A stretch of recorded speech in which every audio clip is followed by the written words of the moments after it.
आणि मुंबईमध्ये बंडखोरी रोखण्यासाठी भाजपकडून आता विशेष खबरदारी घेतली जाते।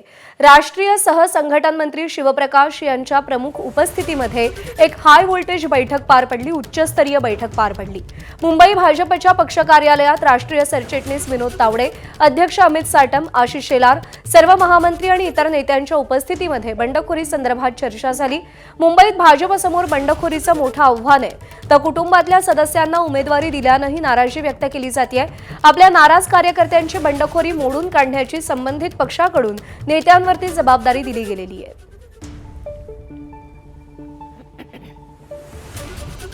अभिषेक मुठाळ आपले प्रतिनिधी आपल्याला या सगळ्या संदर्भात अधिक अपडेट देतील। अभिषेक, प्रत्येक पक्षासमोर बंडखोरांचं, नाराजांचं मोठं आव्हान आहे। मुंबईत बंडखोरी रोखण्यासाठी भाजप काय प्लॅन करतेय?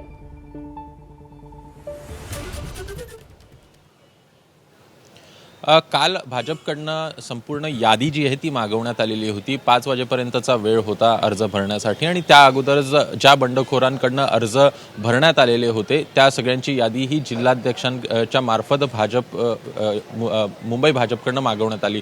प्रामुख्यानं यामध्ये जर का पाहायचं तर मोठ्या प्रमाणात बंडखोरी आपल्याला मुंबई शहरामध्ये होताना पाहायला मिळालेली आहे। एकूणच 225 मधनं कमलाकर दळवी असतील, जे मुंबई भाजपचे उपाध्यक्ष आहेत, त्यांच्याकडनं उमेदवारी अर्ज दाखल करण्यात आलेला आहे। सोबतच कुर्ला असेल, तिकडे उपनगरात असेल, असे अनेक ठिकाणी, शिवडी असेल, इथे असे अनेक ठिकाणी उमेदवारी अर्ज आपल्याला दाखल झालेले पाहायला मिळत आहेत आणि या सगळ्यांना संपर्क करण्यासाठी प्रयत्न आता आपल्याला होताना पाहायला मिळेल। काल रात्री या संदर्भात बैठक एक पार पडलेली आहे, ज्यामध्ये सहसंघटन मंत्री शिवप्रकाश असतील, विनोद तावडे असतील, आशिष शेलार, अमित साटम आणि सगळेच महामंत्री या बैठकीसाठी हजर होते आणि एकूण कुठेतरी कुटुंबामध्ये आपल्याला मोठ्या प्रमाणात उमेदवारी देण्यात आल्याचं पाहायला मिळत आहे।